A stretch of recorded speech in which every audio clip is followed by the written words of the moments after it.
So, introducing Oliva Rucellai, who's the chief curator of the Ginori Museum. She's an art historian, specialist in ceramics, did her first studies at the University of Pavia, and we're greatly looking forward to what you can tell us about the great tradition of Ginori porcelain. Thank you. Thank you.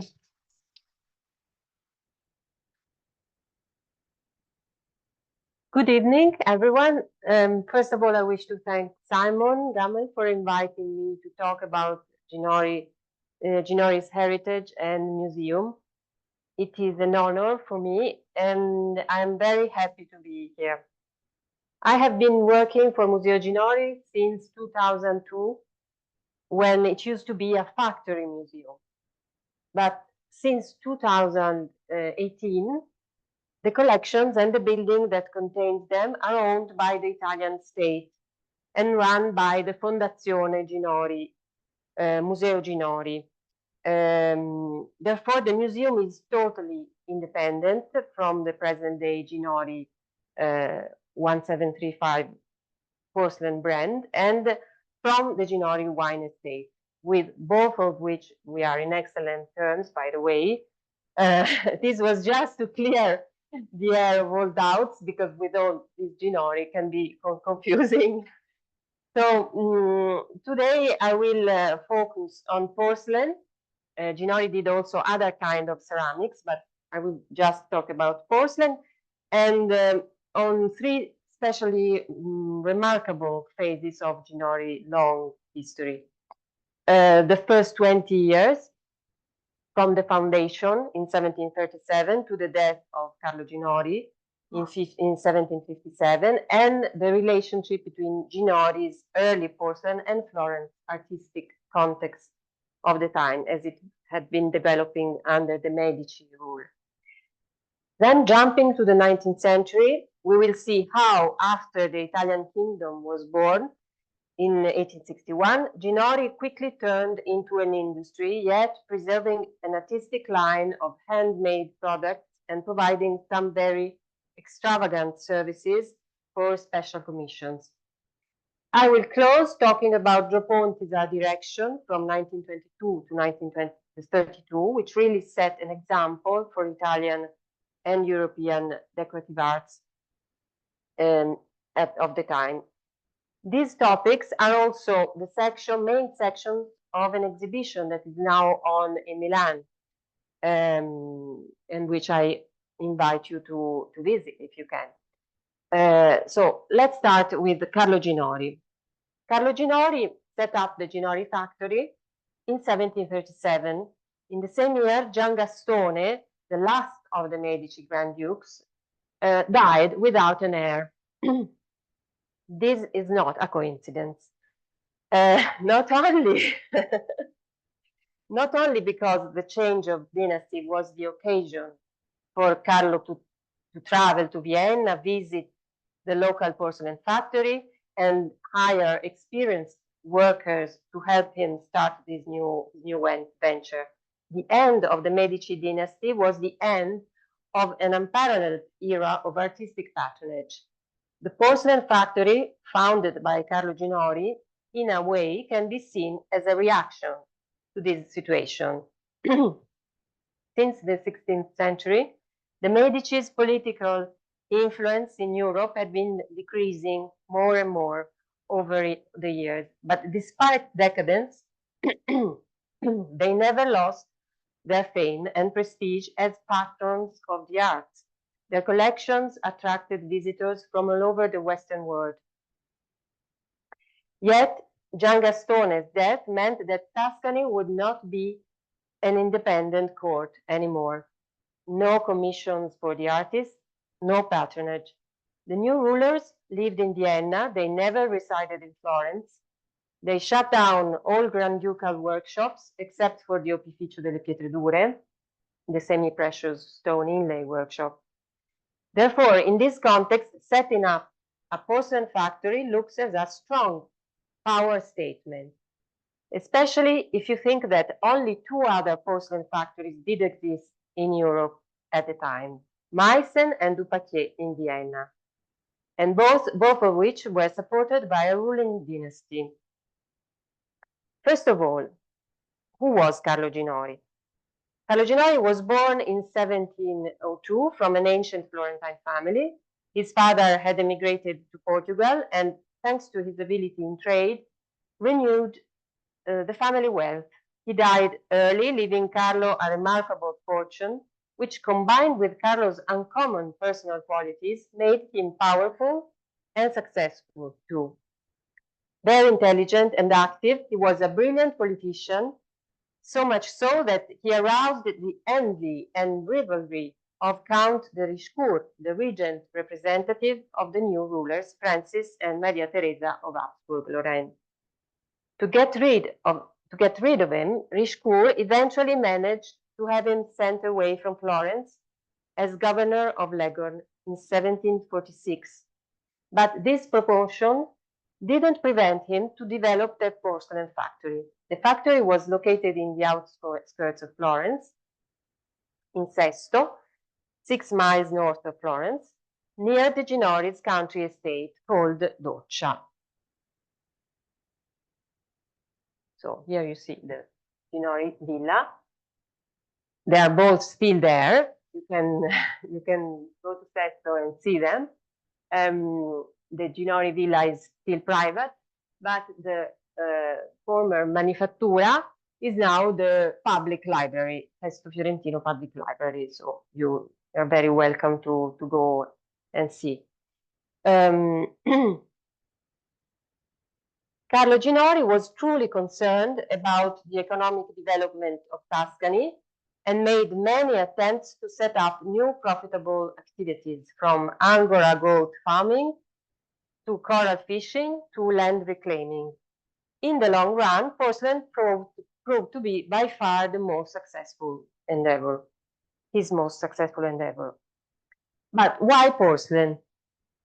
For many centuries, porcelain was an exotic material imported from China. Its composition and manufacturing techniques remained unknown in Europe until 1708, when Johann Friedrich Böttger, with the help of scientist Ehrenfried von Tschirnaus, discovered that its main ingredient was kaolin, and in 1710 produced the first authentic European hard-faced porcelain in Meissen, Saxony, under Augustus the Strong.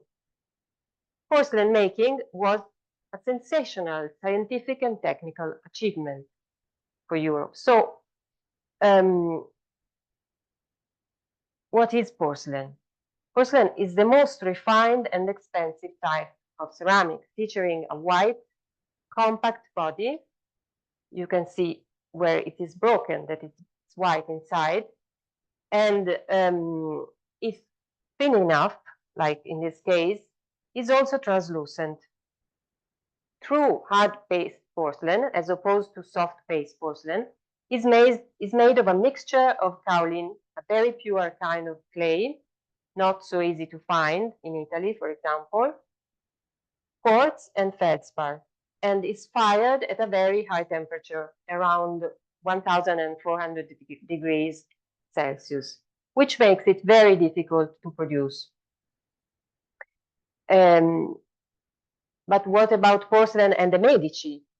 Grand Prince Ferdinando de' Medici, the eldest son of the Grand Duke Cosimo III, had a collection of ceramics and a passion for blue and white Chinese porcelain. By 1693, the Uffizi contained a porcelain room. Even Giangastone, the last of the Medici, had a porcelain collection, though it is almost entirely lost.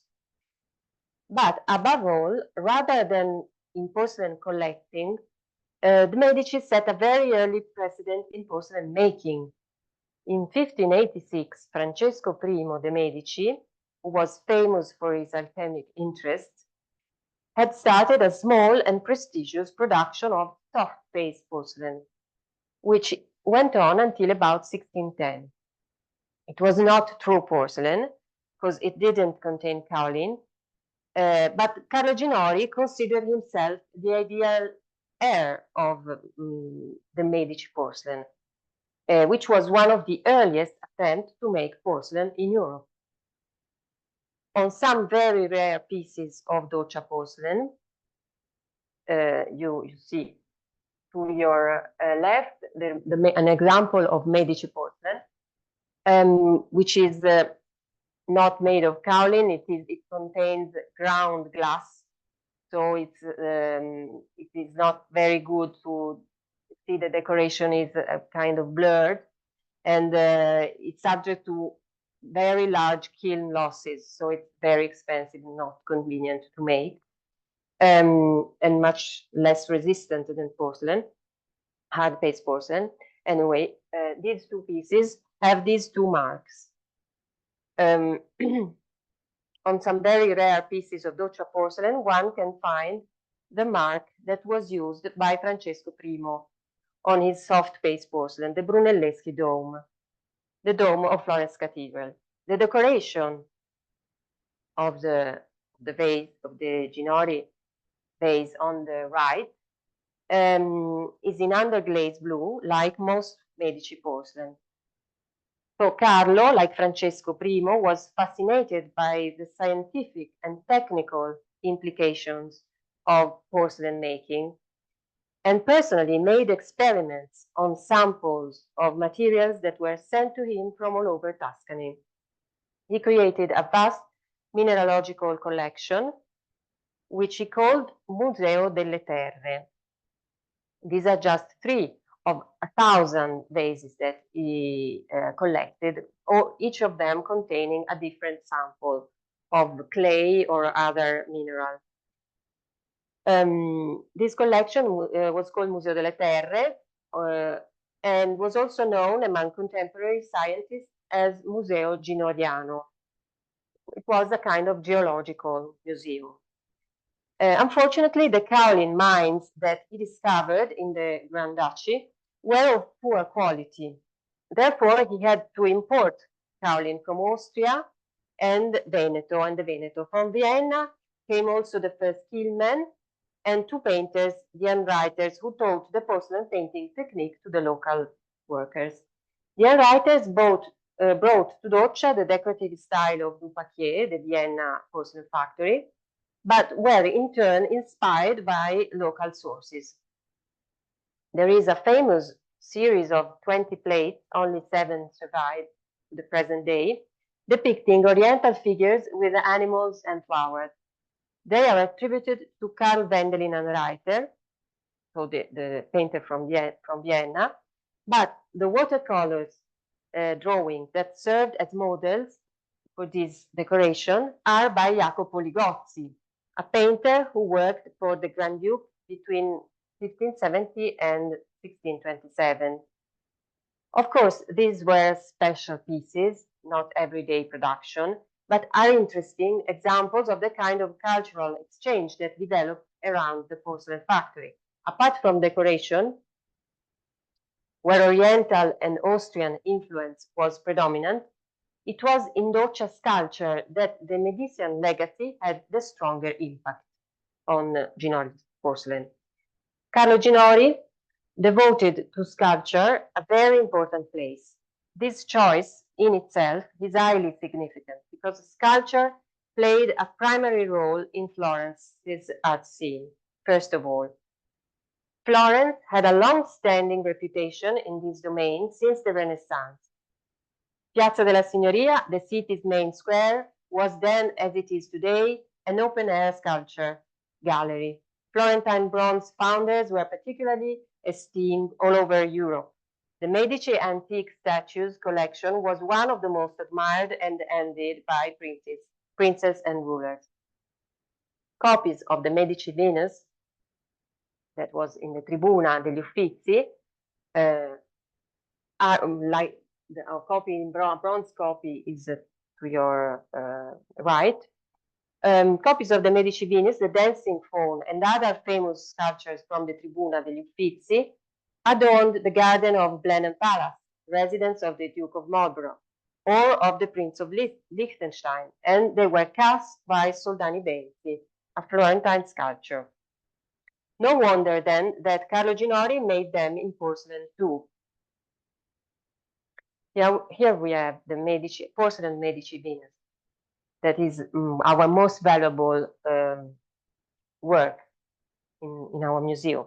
What is more surprising is that he attempted, and with many difficulties even succeeded, in making them almost life-size, stretching the technical possibilities of porcelain to the extreme limits. After Carlo Ginori's death, this kind of production was abandoned, and the large statues were probably too expensive, but during his lifetime, Carlo Ginori was so determined to make sculpture the strength of Doccia that he provided the factory with a remarkable collection of terracotta, plaster, and wax models at a very early date. These models can be divided into three main groups: after the antique, late Baroque original composition, and 16th century Mannerist composition. Around 1744, he acquired from the Medici sculptors Foggini and Soldani's heirs most of the models they had in their workshops, and most of the surviving models are in the Museo Ginori collection. Many were added later, of course, and many are lost, but the existing models, together with the ancient molds, which are still kept in the factory, as you can see, are a wonderful document of Florentine taste of the time and of the history of the factory. And here you have, just to give you a glimpse of the technique and of the use of these molds. So each sculpture had to be divided into parts, and you had a mold for the legs, a mold for the arms, one for the head, and then you had to put all the different parts together before firing. The first molds and models, as I said before, were acquired from the heirs of Soldani and Foggini, who were the Medici sculptors, and therefore might have inherited from their masters molds dating back to the 16th century. Giambattista Foggini had been primo scultore della Casa Serenissima, or head sculptor of the Medici, from 1687 to 1723. Massimiliano Soldani was technical and artistic director of Florence Mint. Cosimo III had him specifically trained in Rome and in Paris Mint for this role. One of the most impressive and unusual late Baroque sculpture commissions is a series of 12 medium-sized bronzes depicting religious scenes. They were commissioned by Anna Maria Luisa de' Medici, the Palatine Electress. She had married the Palatine Elector Johann Wilhelm in 1691, and after his death in 1717, came back from Dusseldorf to Florence, and she used to live in Palazzo Pitti. Following the pious inclination of her grandmother Vittoria della Rovere and her father Grand Duke Cosimo III, who had a sort of taste for religious ostentation, she conceived this grand and original project. Of these 12 bronzes, 2 were by Soldani, 2 by Foggini, 2 by Piamontini, and the other 6 by younger artists. They offer a fascinating representation of the late Baroque Florentine sculptural scene. Of these 12 groups, a Doccia porcelain version exists in at least 5 cases. The series has no clear iconographical program. Some groups depict scenes from the Old Testament, others from the New Testament. Anyway, here you can see to your right the Sacrifice of Isaac by Giuseppe Piamontini in bronze with a magnificent lapislazuli base, and the terracotta. The terracotta model is in the Museo Ginori collection and probably comes from Piamontini's workshop. We can observe here a typical feature of Florentine late Baroque groups. It is meant mainly for frontal vision. In fact, the bronze groups of this period are often described as pictorial because they are closer in conception to a painted scene or a relief rather than to a sculpture in the round. They are narrative and the figures are complemented by props to create a setting. Foggini, David, and Goliath is a composition that belonged to the Electress Palatine bronze series. And so here you can see porcelain translation of one of these bronzes. We have also a wax model in the collection. In some porcelain versions, the pictorial quality is enhanced by painted decoration, such as in this group of Christ and the Woman of Samaria by Girolamo Ticciati, one of Foggini's pupils, which is in a private collection. Religious subjects were an exception for bronze groups and are strictly related to the taste of some members of the Medici family, like Anna Maria Luisa. More frequent are mythological groups, often conceived as pairs. One of the most expressive and yet perfectly well balanced is the one in the Museo Spiber in Florence, after a pair by Soldani Benzi, with depicting Andromeda and the monster and Leda and the swan, which is really worth a visit. So I'm not going to show it to you. These groups were not meant as centerpieces or table decoration, as the smaller figures that Meissen and other 18th century porcelain factories usually made, and also Ginori made. But they were sculptures in their own right. Carlo Ginori bought the models and molds by the best Florentine sculptors of his time because he wanted to use porcelain as an alternative or an equivalent to bronze. In many cases, Giuseppe Bruschi, Doccia's head modeler, adapted the available sculptural sources to the specific porcelain factory needs. And this is an example. Sorry. As many sculptors of its time, Soldani cast several medals too. And this medal with Bacchanal is one that some consider the most beautiful of his medals, and was used as a model for a low relief decoration in the so-called bassorilievo istoriato style, which was typical of Ginori, of the Ginori factory, used to decorate coffee sets or tea sets. And the painted version, like in this case, was the most expensive kind of Ginori service available at the time. An interesting combination of different sculpture sources is in the Ginori Museum chimney piece, another treasure of our collection. And it introduces another important features of late Baroque Florentine sculpture, the continuity with the 16th century tradition of mannerism. Models by Giambologna or Michelangelo never went out of fashion, and late Baroque Florentine artists like Foggini or Soldani were still making bronze copies of them or adapting them to new functions, as in this case. Here we recognize porcelain small-sized version of the Twilight and Dawn after Michelangelo, flanking an oval relief by Soldani Benzi.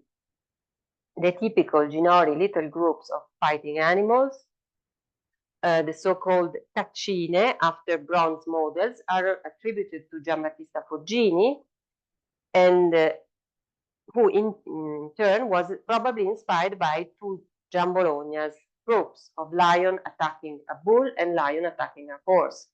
Doccia produced 9 small-size variations on this theme of the caccine, which were used as finials, as on this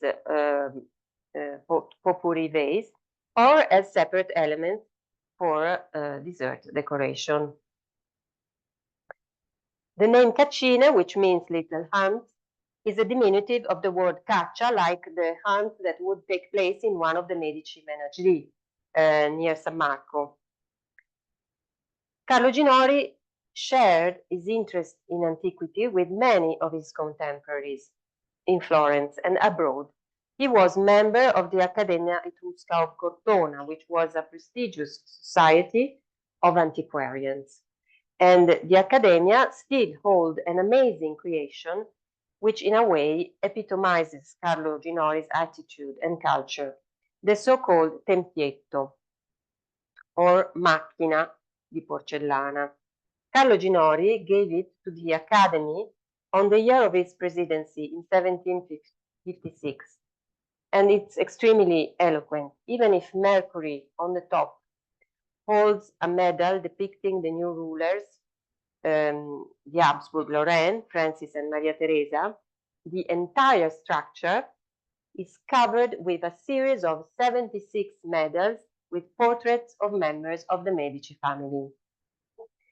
Carlo Ginori belonged to the generation of transition, sort of bridge between the old dynasty and the rise of the new one. The production of his porcelain factory and the macchina reflect this situation very well. He was loyal to the new rulers, innovative, open to whatever good could come from Vienna, but still inevitably and proudly Medicean. Recent research in the Ginori archive demonstrated that this extraordinary piece was originally intended as a gift for the Grand Duke Francis Stephen of Lorraine, Emperor of Austria. But at some point, Carlo must have changed his mind and did not send it to the emperor. Maybe because he realized that he might not appreciate it. Another gift would indeed be delivered to the emperor. This is a portrait of Maria Theresa and Francis Stephen. And it's a unique composition with 2 porcelain tritons and putto and a true coral branch. The Habsburg-Lorraine coat of arms is carved into a large piece of coral, which is set in the porcelain together with a small natural shell. It was probably supposed to remind the emperor of Carlo Ginori's coral enterprise in Cecina, near Leghorn. In fact, he founded the colony of Cecina in the malarial lands of the Maremma, which he reclaimed, and where he promoted coral fishing and processing activities. The coral business didn't last long, whereas the porcelain factory was passed on from father to son by 5 generations of Ginoris. Lorenzo, Carlo's son, made it more efficient and managed to turn it into a profitable business. Likewise, his descendant continued to strive to update it both from a technical and artistic point of view in order to remain on the market. So the difference of Ginori factory compared to other ancient porcelain factories, European porcelain factories like Meissen, like Sèvres, is that it has always been private. It's never been funded by the ruler or the state. With the unification of Italy in 1861, Ginori's product became more and more vulnerable to foreign competitors, and a radical industrial conversion became inevitable. It was carried out by Lorenzo Ginori Visci Jr. and the director Paolo Lorenzini, who, by the way, was Collodi's brother, the author of, brother of the author of Pinocchio. Thanks to their remarkable skills, the operation was successful, and the number of employees increased from 300 to 1,200 in just over 20 years. Ginori produced all sorts of ceramics items. So here you see again a view of the factory, and this is the factory, and a view of the Ginori villa, which we have seen at the beginning. In 1851, it was shown in London at the Crystal Palace exhibition. And at the time, it was still a factory in the middle of the countryside, very small, a very small plant. But then it really grew more and more, and he started making all sorts of ceramics products. There were telegraph and electrical insulators. There were street numbers, everyday porcelain table services, the pyrophila, example. So there was all this industrial production and very current production, but at the same time, it also kept training painters and modelers to make artistic products, which, by the way, were the most sought after by foreign customers who visited the international exhibitions. Some of the most extravagant services made by Ginori date to this period. These are some pieces from the service made for the Khedive Ismail Pasha of Egypt. After designed by drawings by Gaetano Lodi, a painter and decorator who had worked in the service of the Savoy and of the Khedive himself in his residences in Egypt. It's inspired by ancient Egypt, as you can see, and it was composed of many different pieces, some of them very large, and a colossal table center supported by hippos that unfortunately is lost. It's extraordinary because not only the decoration is made with a special design, but also all the shapes. So this is exceptional because it means really incredible, that it was incredibly expensive, because it's really expensive to make all the molds, the plaster molds that I showed you before. And to make them just for one service is really not very economic. So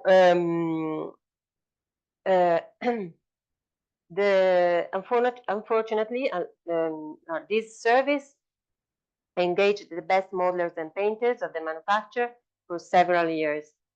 And unfortunately, it was delivered shortly before the Khedive went bankrupt and was sent into exile, with a serious difficulty for Ginori in collecting the compensation due. Another beautiful service that is now in the Quirinale in Rome is this made for Umberto I of Savoy. It's a dessert service and is decorated with different, each piece has a different color, hand-painted colored fruit and relief gilded decoration and insects. However, despite the quality was very good, the economic crisis at the end of the century and succession issues within the family led the Ginori to hand over the factory to the Richard in 1896. The merger with the Milan-based Società Ceramica Richard brought about Richard Ginori Ceramic Company, the largest company in the Italian ceramic industry. And here we have an example of the corporate writing paper, and where you can see the different plants they had at the time. So Doccia was not anymore the only plant. There was also one in Milan, one in Mondovì, Piedmont, one in Pisa, and then others will be added to this one, to this. And besides the early period of the founder, Carlo Ginori, the other golden moment in the history of Doccia is Gio Ponti's art direction, one of the most influential 20th century Italian architects and designers. He began working for Richard Ginori in 1922, at the start of his career. By 1923, he had already been appointed art director of the company's modern ceramics production, where his extraordinary and versatile talent quickly emerged. His debut in 1923 at the first International Decorative Arts Biennale in Monza was an immediate success, and within the space of a few years, he became a key figure and role model in contemporary Italian culture. In 1925, his work for Richard Ginori was awarded the Grand Prix at the Paris Decorative Arts Exhibition. The museum has more than 400 ceramics designed by Gio Ponti, which as a whole are among the greatest treasures of our collection. And they are all published in this catalog, that it's the catalog of our Gio Ponti collection. So you can find all of them there. As he used to live and work in Milan, in the San Cristoforo plant, paying regular but not so frequent visits to Doccia, he also used to send many letters with sketches and explanation on how to carry out his design to Doccia. Many of these letters are kept in the museum archive, luckily, and are a unique source to learn about the genesis of his works and understand the work behind them. Gio Ponti arrived at Richard Ginori in 1922 as an unknown young architect, bringing a profound renewal to the artistic sector. In fact, his approach is different from that of the artistic directors who preceded him, usually painters or sculptors, more focused on the invention and execution of objects made to impress the jury and the public of large exhibitions, but without an overall vision and an interest in widespread diffusion. Gio Ponti, instead, aimed at an industrial production that would make modern art objects affordable to a wider public, and was also very much concerned with the product presentation. He designed factory marks, for example, pattern names, catalogs, and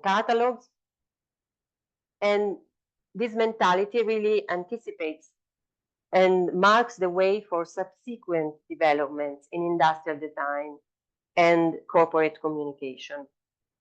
Also important for him is the idea of Italianità, Italianness, meaning a character that makes Italian objects on the market unique and recognizable, and which he tries to achieve by drawing on the national, cultural, and artistic heritage as a source of inspiration, and revisiting it in a modern way. New designs had to be rooted in the Italian figurative tradition.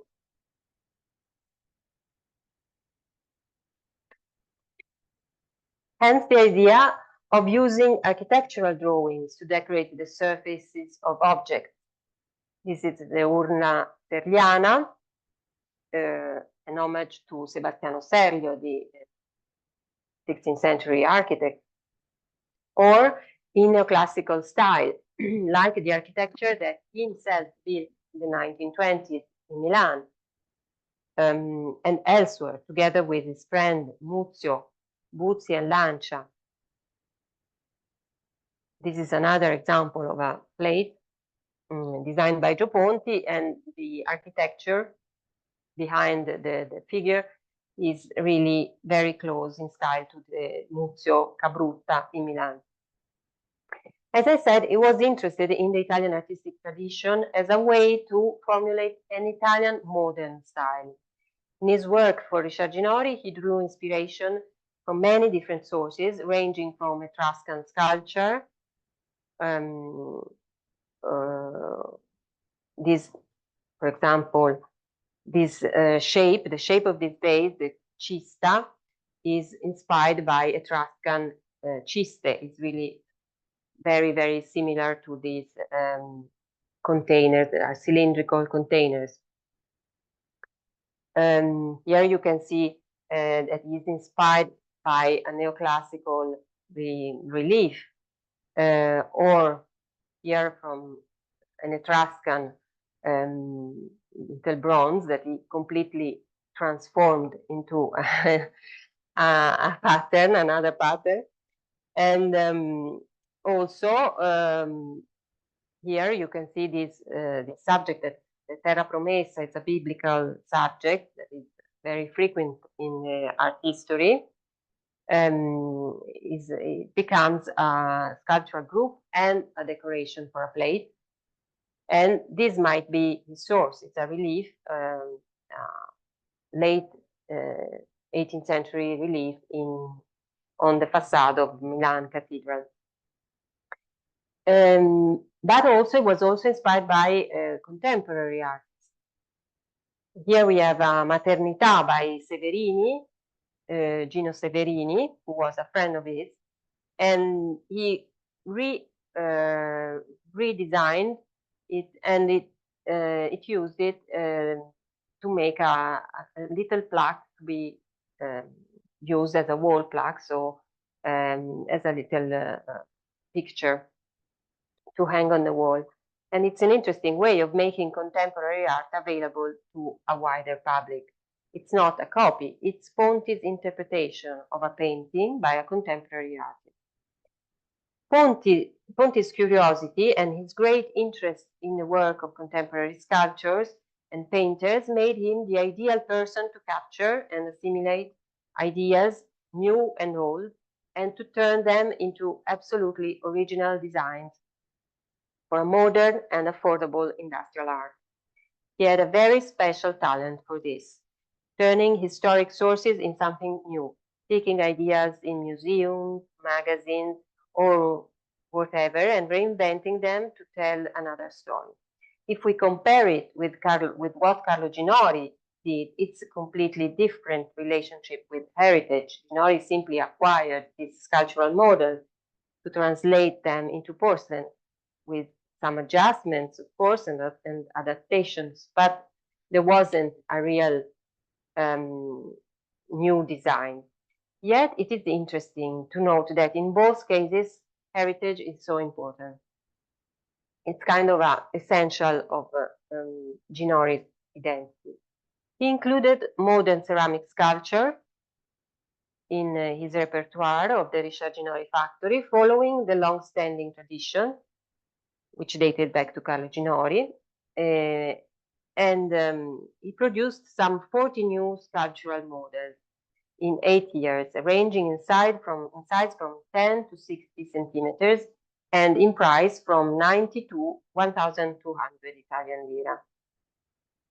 He usually provided drawings to the sculptors, asking them to adapt the model to reduce production costs. His artistic direction produced exceptional results for Richard Ginori in terms of the quality and originality of the product. But it also proved enriching for Ponti, who became familiar with the work and techniques used by sculptors and ceramicists. Under this point of view, he became very good at creating modern designs to revive the most refined traditional craftsmanship, such as the flowers in relief, which are made by hand by modeling the petals between the fingers one by one. Indeed, he's a passionate supporter and promoter of this craft. And so I would like to close with the Mano Fiorita, which is very famous and emblematic of Richard Ginori's dual identity, industrial and artistic at the same time,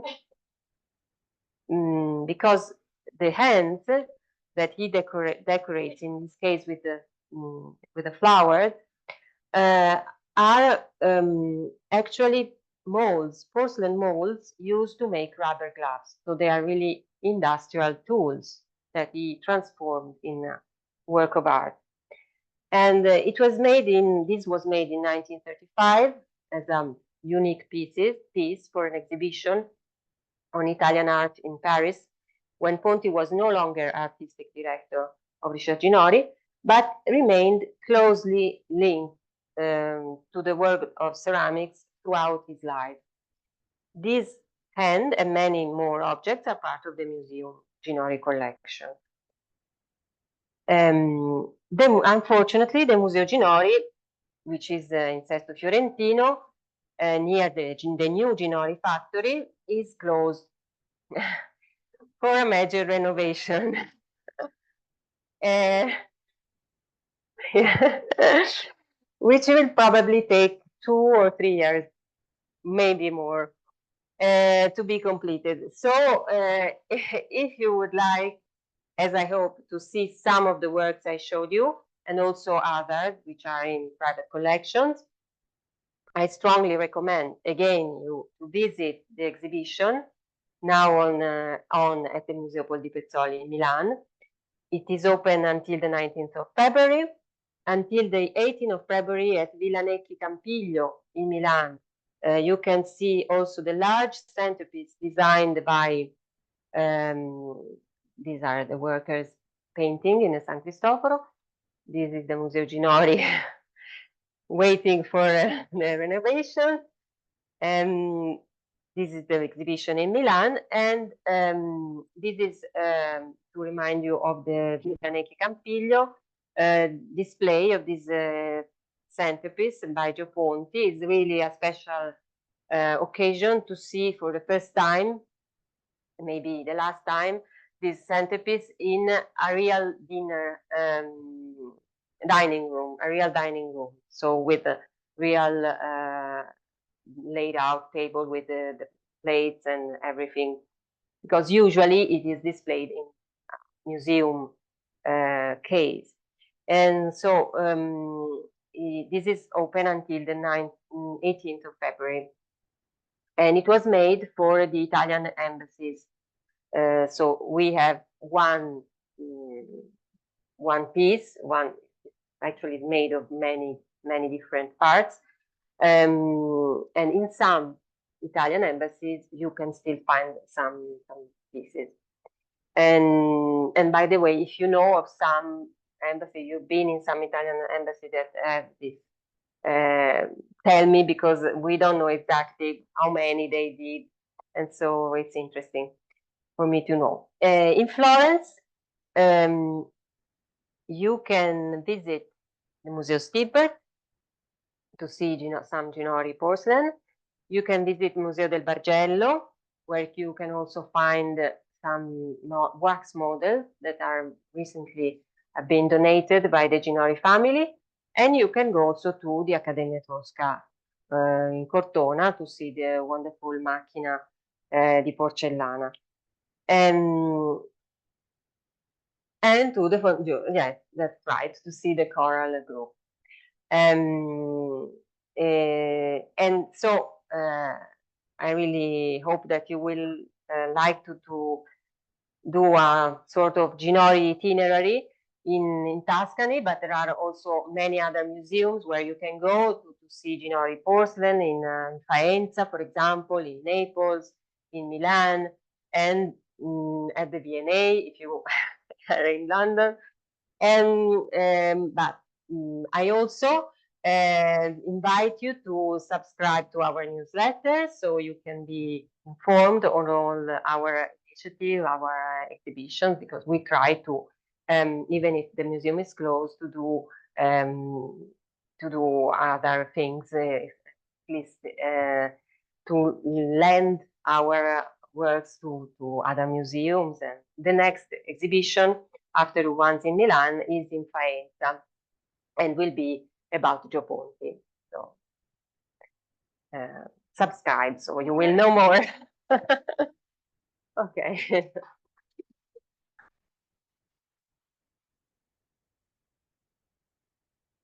Right. Oliver, thank you very much for an interesting exploration of the history of Ginori porcelain and where we can see it now, even though we can't go to the museum for another 2-3 years. Yeah. Okay. Well, maybe more because maybe. We'll get a bit more light into the room. So we can see.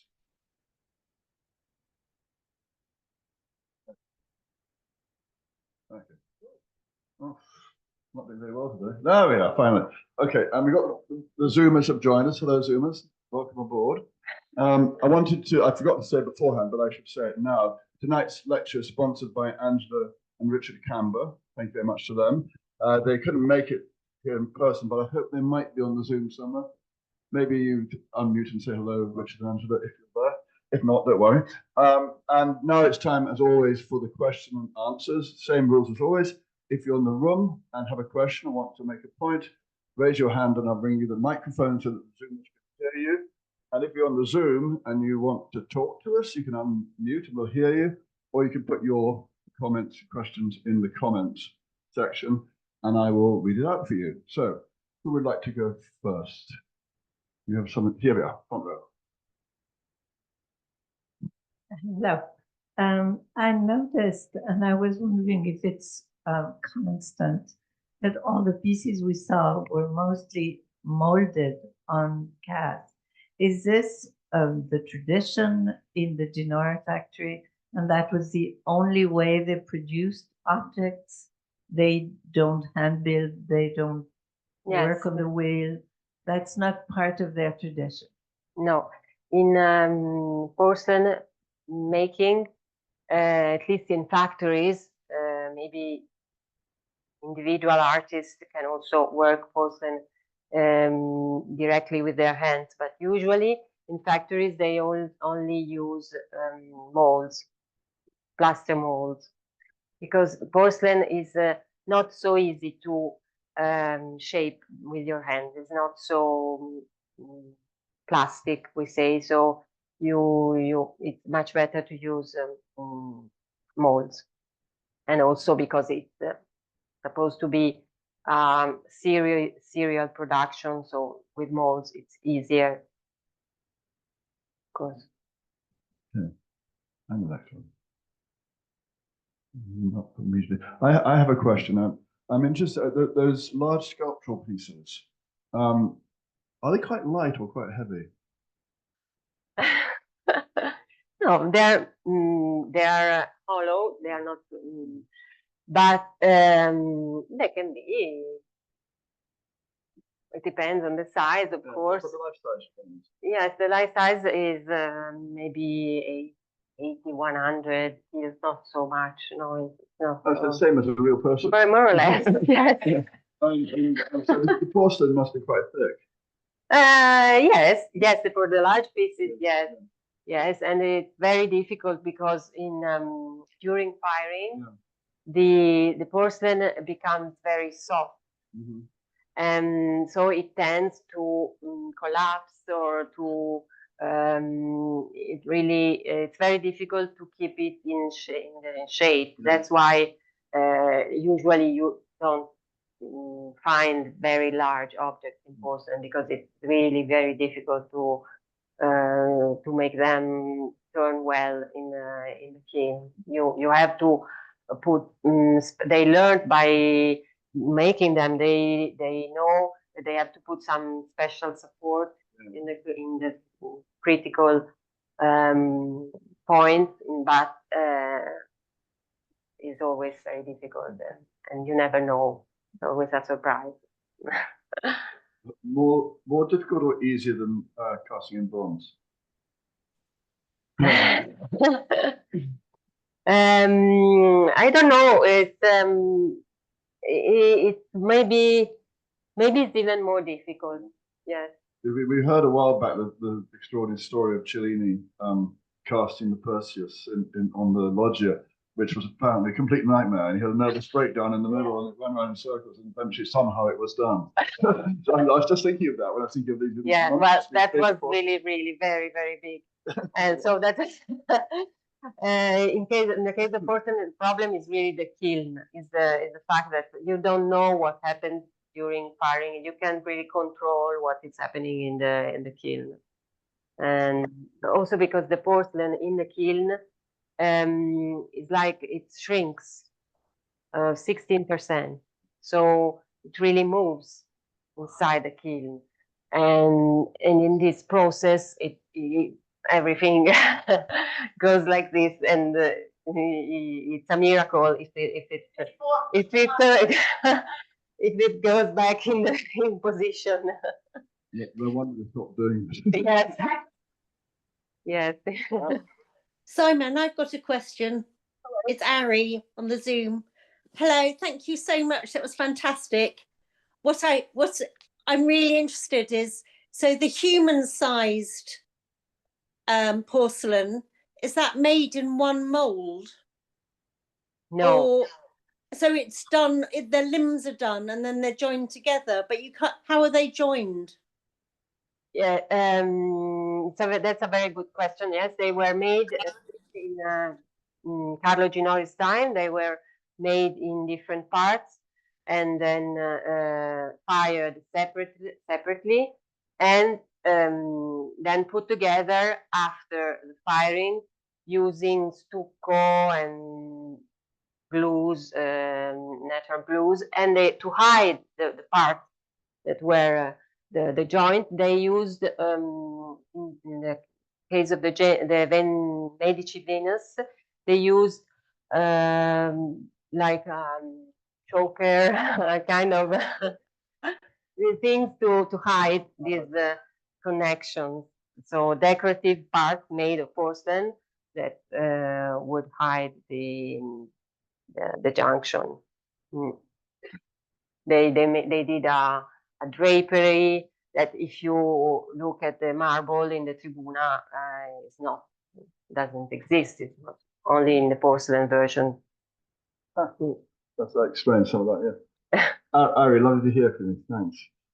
Also in the chat from Patricia Thomas. Hi, Patricia.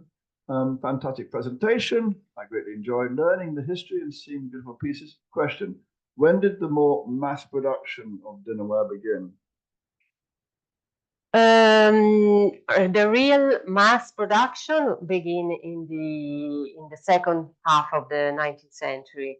But to be really true and correct, it was always made by Ginori since the very beginning. There was a less expensive and less prestigious production, and that was made in the early days, was made in maiolica, not porcelain, because porcelain was really expensive at the time, also for the raw material for cowling. So they used maiolica, that is more easy to make, and it's much easier to make, and also the ingredients of the clay that are used to make the body, the ceramic body, is normal clay. Maiolica is what they used to make since the 14th century in Tuscany and in Italy. So it was very easy to find and to master as a technique. And so with the simple decoration, it could be also cheap. In the case of maiolica, it's the decoration, the kind of decoration that makes the difference, because the material in itself is not very expensive. So they did it.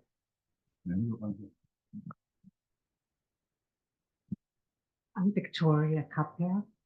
I'm interested to know, are you still employing a lot of the artists that paint the beautiful designs on the plates and everything? Are they still producing? In the present day Ginori factory, they still have painters who really paint by hand. So they are not many. It's a small department. I don't know the number, but it's not a very large one. And most of the decoration is made with decal, printed decoration, transfer printed decoration, which is now very sophisticated, so they can do really beautiful decoration with even with decal, but it's not the same, of course. And they have also kind of a mixed decoration. Maybe there is a decal base, and then they touch it, they retouch it with the paintbrush, but basically they are decal decorated. Yeah. Then there are some parts that one maybe would not think that are always made by hand. For example, the rim, the golden rim is made by hand. You cannot do it with decal. So and you need a very qualified, specifically qualified painters to do that. That's real gold, is it? Yeah. Oh yeah. Yeah. Go and say. Yes. Any more in the room? Yes. Thank you, Dottoressa Rucellai. Did Ginori ever made biscuit pieces? Yes, yes, absolutely. Yes. They did it at the end of the 18th century when it became fashionable, and then also they continued to do it in the 19th century, and even in Art Nouveau time it became again fashionable. Yes, and they use it. And biscuit is porcelain, for those who wondering, is a porcelain without a glaze. Usually porcelain is as a transparent glaze, because it's more easy to clean, to keep it clean, so it doesn't need it to make it waterproof, because it's already waterproof for porcelain. It's totally compact, but the glaze makes a smooth surface that is more easy to clean and to use, and also shines, so it's also aesthetically is better. But for sculpture, in Sèvres in the 18th century, they invented biscuit, which is porcelain without the glaze, without transparent glaze. So it's not shiny, it's matte, but the interesting fact is that the detail of the modeling are much crispier, are much better. So you can appreciate them much better. There isn't another layer. And if you wanted to buy a nice dinner service for 8 people, good quality Ginori porcelain today, what's it going to cost you? I don't know, because as I told at the beginning, I don't work for the factory. I know that it's very expensive. That Ginori now doesn't produce anymore medium or low-end product. Just makes very expensive because it's the only way to survive nowadays for a porcelain. Now they decided to cancel Richard. Yes, but it's still the same factory, but they decided that it was easier for communication purpose to be called just Ginori, because it's simpler. So if you're going to have your dinner off it, you've got to be careful with the washing up. Okay. Yeah, do you have your dinner on it? In the dishwasher. Yes, especially if there is gilding. Yes, especially. Yes. By hand. Okay. So if you're thinking of getting your Ginori porcelain dinner set for Christmas, don't put it in the washing up machine. That's the moral. Any more before we move on to the wine phase? All right, it's a good evening. It's delightful to receive so many friends up on the. I saw a hand at the back. Okay, yeah. Before we get into the transition phase, we'll do one more about porcelain. Thanks for an interesting talk.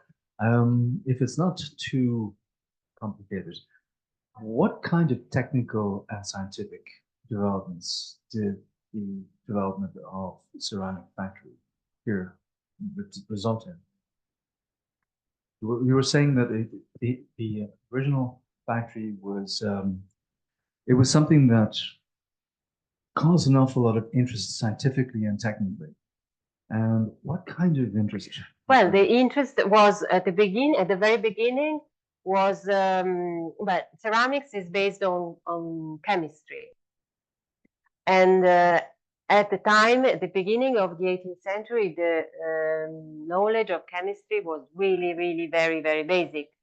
There was alchemy, but chemistry was something that was really at the beginning. It's the 18th century, so it's the beginning of Enlightenment. We had this great interest in classifying, studying resources, the geology. So these two things were very connected to understand what was the difference between the different kind of clays, and to understand how they react when they are mixed together. And this is all the chemistry part about to find the right mixture, to find the right recipe to make porcelain, because they now for us it seems very easy to know how to recognize kaolin from another clay, but at the time there was no classification, so there were the terre, everything was terre, and they had names that were now we have very difficult to identify what was the correspondent to the name that they used at the time. So there was all this chemistry part, and then there was the technology of firing, because to reach 1,400 degrees it was not so easy at the time, and there was also a problem of finding a way to have the same temperature in the kiln, because in the kiln it's also important to try to keep a steady temperature, or at least to have an area where it's more it's higher and other less, because then pieces don't turn well. Some turn out in a way, some in another, so there is this part, the firing, there is the chemistry, and there were so there are in the history of porcelain, the main thing that evolved were, of course, the chemistry. They found out, for example, how to use additive to make it fluid, so that they can pour it into the plaster molds.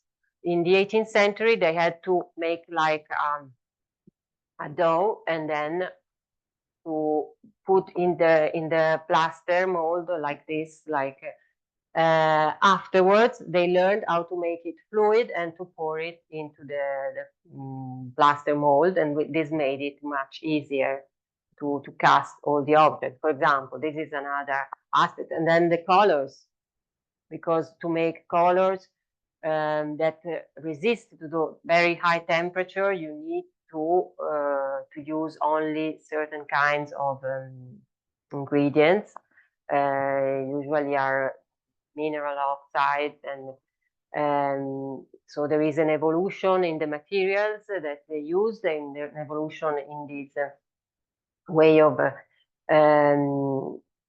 making the mixture, and then in the kiln, in the technology of the kiln, and then later on also they found ways to make machines. For example, to make certain shapes, you can use machines. For example, to make plates, you can use machines.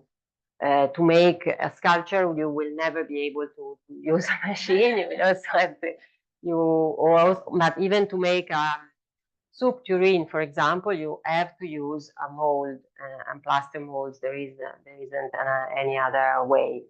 And then they discovered a way to make transfer print decoration, to print the decoration, and this was a big improvement in the technology.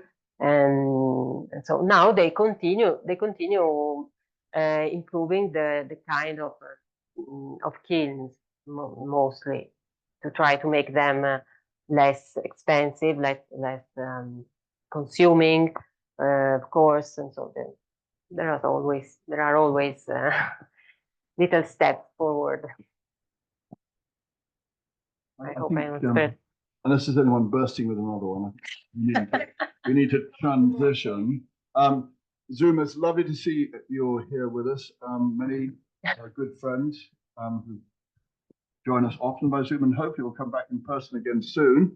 Look forward to seeing you here. You can stay on and listen to us talking about wine if you want to, but I'm afraid we won't be able to taste it unless you happen to have a bottle of good quality Ginori Vino Rosso di Toscana in your cupboard. Anyhow, I just wanted to thank you very much indeed, Oliva, for this Thank you. very interesting talk. I didn't know much about it before, but now know a lot, which is great. Once again, thanks to Angela and Richard Campbell for their sponsorship. Much appreciated. There's still one or two lectures looking for sponsors if anyone's interested out there. And now we'll transition and ask Neri to come up and talk a little bit about the, of course, Ginori winery. Neri is a good Cittadini, but his mother's in Florence, so he's part of the family. He works on the family wine business. So, okay. Thank you. I'll be very quick, and I've learned many things tonight about my family. So I'm very grateful to Oliva.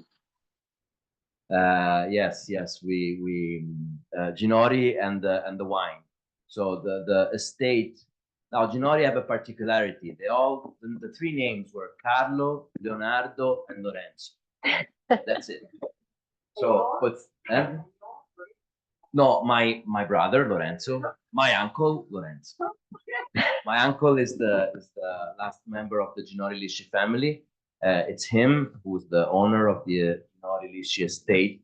Now Lisci, it's another tricky thing. So we had Richard and Ginori. Now we have Ginori Lisci. So what's going on here? I don't remember if it's Carlo Lorenzo. Oliva had me. Lorenzo. Yeah, 30%. You're right. He married the last member of the Lisci family, Francesca Lisci, who was the daughter of an important man in Volterra. And when he passed away, he gave his name to his grandson, Carlo Leopoldo, I think.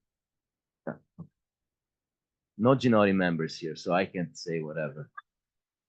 And he inherited a beautiful estate in Volterra, actually between Cecina and Volterra. Cecina is 1 hour south of Livorno, and Volterra is inland of the seaside. And this estate is still today a very big estate with forest, with agriculture. And my uncle, together with my cousin, one of the son of the three daughters of